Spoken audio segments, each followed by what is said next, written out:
Oke. Jadi kali ini aku mau bahas mengenai parasit ya. Parasitologi, ilmu yang belajar tentang parasit ya. Tahu lah ya parasit itu apa? Pertama itu tentang helmintologi. Helmintologi ini parasit yang berupa cacing, dimana dibagi menjadi dua. Yang pertama ada salah. Oke, yang pertama ada Nematelmintes ya. Lalu yang kedua ada Platyhelminthes. Dan pertama kita bahas dulu mengenai Nematelmintes atau nematoda ya, kelas nematoda. Untuk ciri-cirinya ya, Nematelmintes ini dia bulat, panjang. Lalu pada potongan transversal, ya ketika cacing ini dipotong dengan bagian transversal, akan terlihat rongga badan dan alat-alat tubuhnya.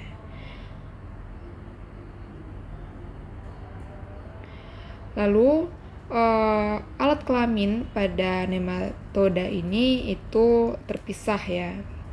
Berarti ada cacing yang betina, ada cacing yang jantan. Lalu nematoda ini hidupnya ada di usus dan jaringan.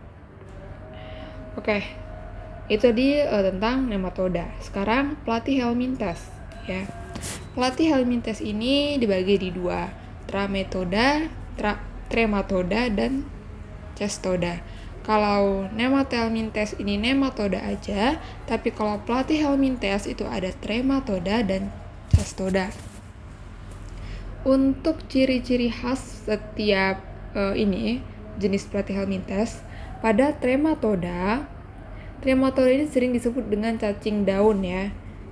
Cacing daun hingga bentuk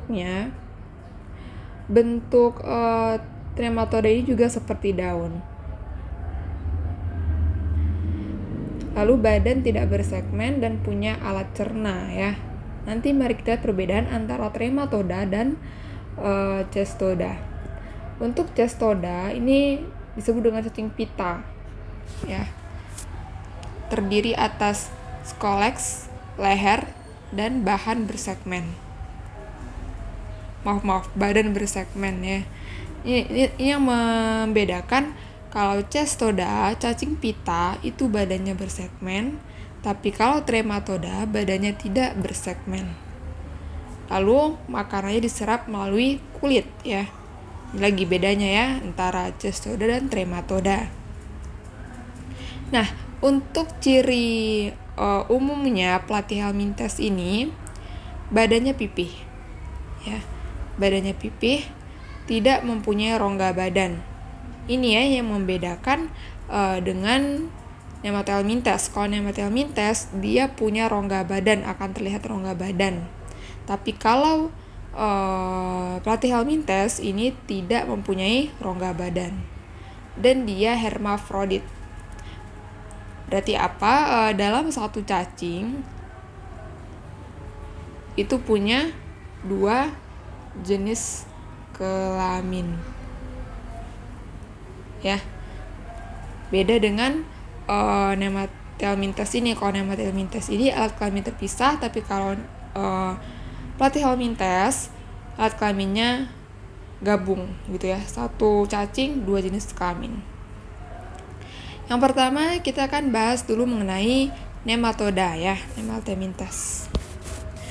Tadi yang seperti sudah aku sebutkan, Nematelmintes ini ada yang hidup di usus dan ada yang di jaringan. Pertama kita bahas dulu yang hidup di usus ya, nematoda usus. Jadi itu ada soil transmitted helminths. Artinya apa? Artinya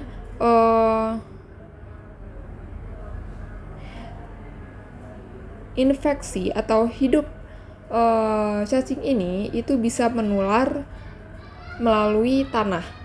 Dia hidup di tanah, bisa hidup di tanah gitu ya. Transmitted berarti transmisinya itu di tanah, berkembang biak di tanah ya. tumbuh di tanah. Tapi nanti berkembangnya, kita bahas dulu ya. Untuk soil transmitted helminths ini, itu ada beberapa cacing, yaitu Ascaris lumbricoides. Ini itu yang disebut udah paling sering ya. Lalu ada Necator americanus, Ancylostoma duodenale, Trichuris trichiura, Strongyloides stercoralis, dan beberapa Trichos trongylus. Lalu cacing lainnya yang bukan soil transmitted itu ada ini,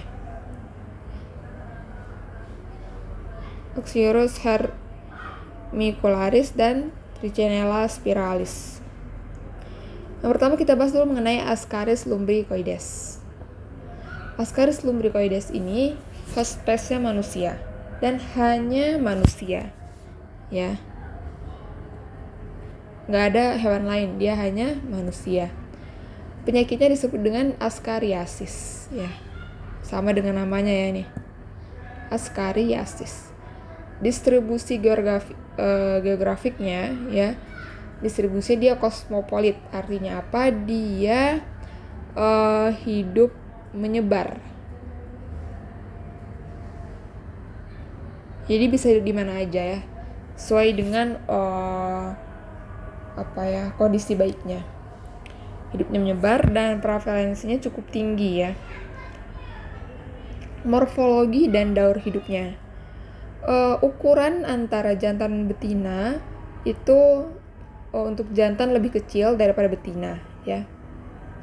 Stadium dewasanya hidup di usus kecil atau di usus halus.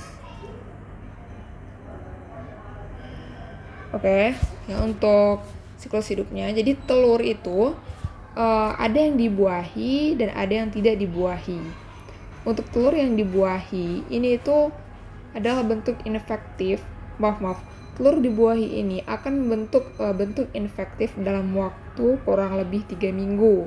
Ya, ketika bentuk infektif, berarti bentuk infektifnya telur matang ya. Telur matangnya adalah bentuk infektif dari Ascaris lumbricoides ini. Nah, bentuk telur matang ini dia ketika tertelan manusia, inilah yang menjadikan infektif. Artinya apa? Infektif ini yang menyebabkan patologisnya ya. Jika dia tertelan manusia, akan masuk ke usus halus dan menetas di usus halus.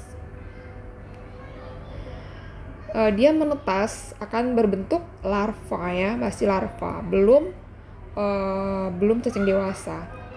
Lalu larva akan menembus dinding usus halus, lalu melalui pembuluh darah ataupun saluran limfo dia ke jantung.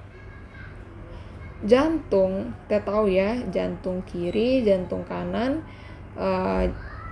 jantung kanan, jantung kiri. Jantung kanan kan dia nanti akan melewati paru dulu kan, baru nanti ke jantung kiri. Nah, nanti dia karena ini pembuluh darah ini adalah pembuluh darah vena ya. Jadi ke pembuluh darah vena berarti dia akan ke jantung kanan. Lalu mengalir ke paru nih, di paru. Habis jantung dia ke paru. Sebenarnya nggak harus vena juga ya, nggak harus ke vena juga, arteri juga, karena nanti arteri juga akhirnya akan ke jantung kanan juga kan, sebelum ke jantung kiri. Lalu bisa juga melalui saluran limfo. Kita lanjutkan. Ketika dia sudah di paru, dia akan menembus dinding pembuluh darah di paru. Lalu setelah menembus dinding pembuluh darah paru, dia akan ke dinding alveolus.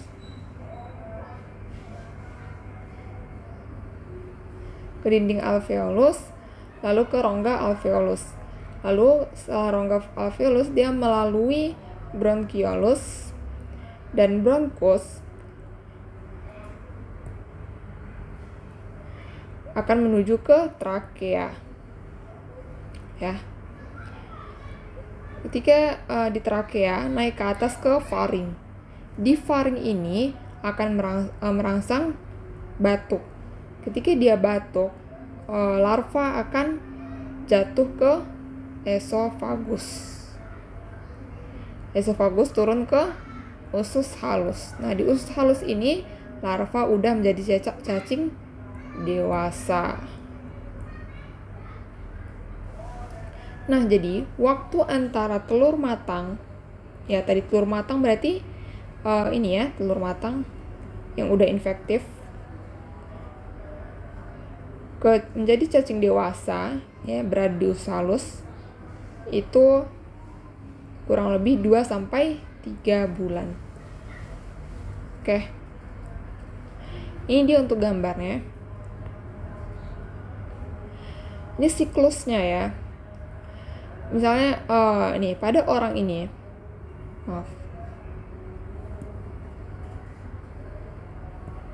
pada orang ini dia mengeluarkan tinja yang berisi telur. Ini nih salah satu masalah ya yang menyebabkan cacing ini tersebar, itu adalah dia mengeluarkan tinja di tempat sembarangan. Ya, bukan di jamban, bukan di WC gitu. Itu tempat sembarangan. Sehingga pada tanah yang cocok pada cacing ini berkembang biak, dia akan berkembang biak, dapat berubah menjadi bentuk matang ya, telur matang yang dibuahi. Jadi telur matang. Ya, jadi nanti ada yang telur yang tidak dibuahi, ada yang dibuahi ya.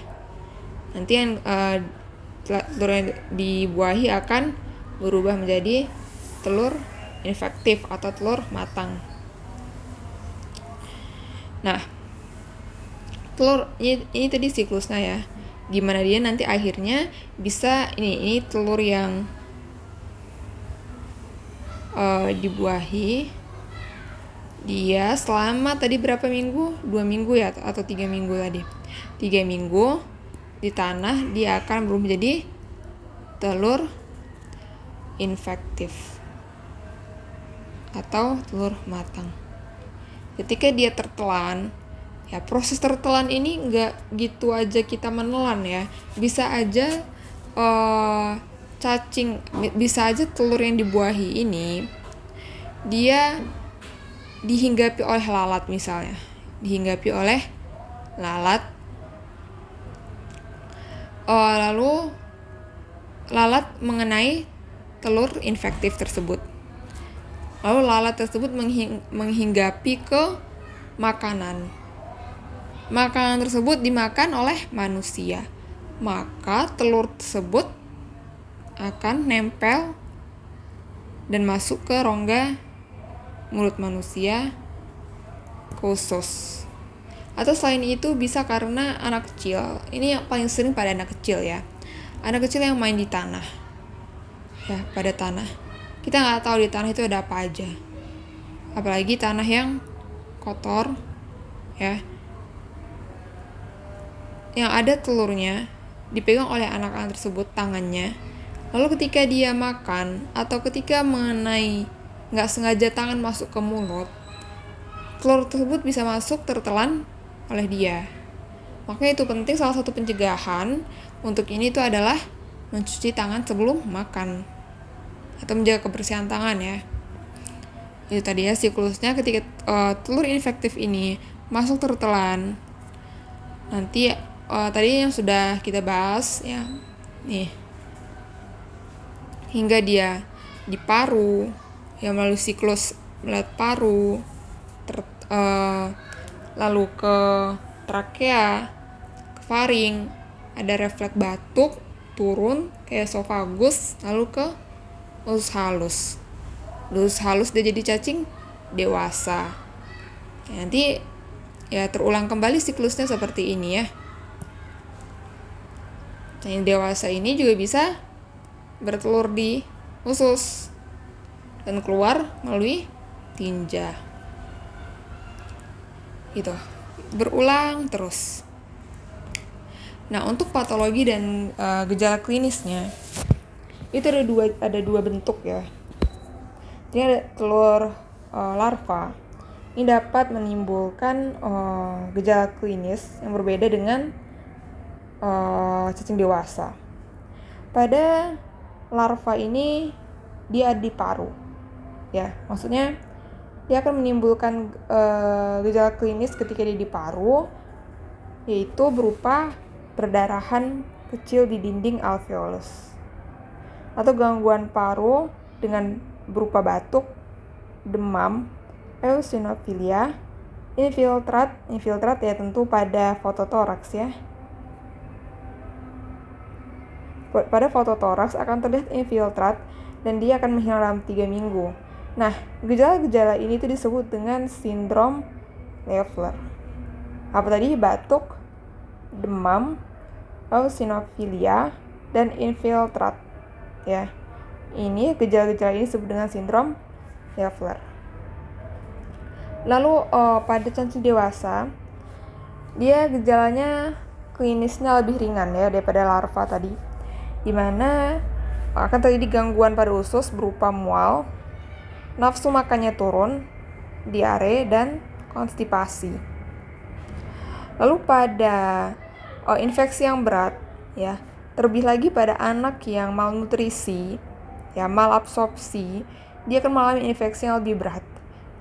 Apalagi pada cacing yang berkembang biak secara cepat, yang banyak, ya, dapat merusak usus, ya, obstruksi usus. Bahkan cacing dewasa ini yang banyak tadi bisa mengembara ke saluran empedu, ya, ke paru, ke bronkus, dan lain-lain. Hingga diagnosisnya yang dapat kita tegakkan diagnosis dengan menemukan telur Ascaris tadi itu dalam tinja, ya, menemukan telur dalam tinja, atau ya ketika sudah sangat berkembang, ya, sudah sangat berkembang, bahkan cacing dewasa ini bisa keluar sendiri melalui apa? Melalui mulut, hidung, atau anus. Nah, pengobatannya itu bisa dengan individu atau massal ya. Nah, untuk individu bisa dengan piperasin, pirantel pemuat 10 mg per kilogram. Lalu dosis tunggal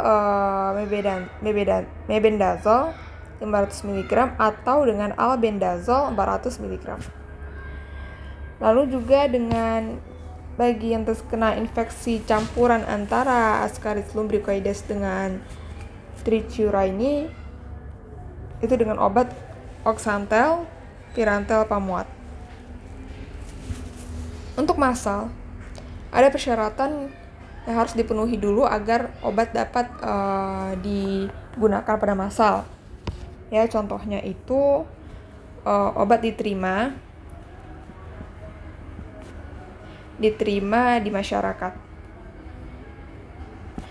Lalu penggunaannya mudah.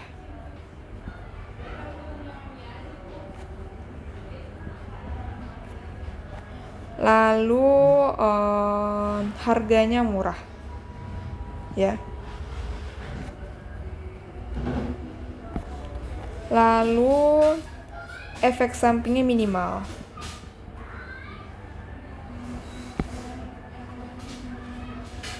Dan obatnya itu bersifat dia bisa melawan, bisa membunuh banyak parasit gitu ya. Bisa membunuh banyak parasit. Apa contohnya? Contohnya adalah albendazole 400 mg ini ya, bisa untuk obat massal. Oke, untuk prognosisnya dia baik. Bahkan dengan tanpa pengobatan juga bisa sembuh dalam 1,5 tahun. Cukup lama ya. Epidemiologinya di Indonesia itu prevalensinya tinggi ya, 60 sampai 90%. Nah, pada tanah liat, kelembapan yang tinggi, suhu 25 sampai 30 derajat itu adalah kondisi baik untuk perkembangan telur ya. Telur Ascaris lumbricoides untuk menjadi infektif. Ini tadi ya kondisi-kondisi baiknya. Tanah liat, kelembapannya tinggi, dan suhu 25 sampai 30 derajat. Lalu ada sebagai tambahan cara untuk pencegahan, yaitu dengan BAB, buang air besar di jamban ya. Lalu menjaga kebersihan tangan.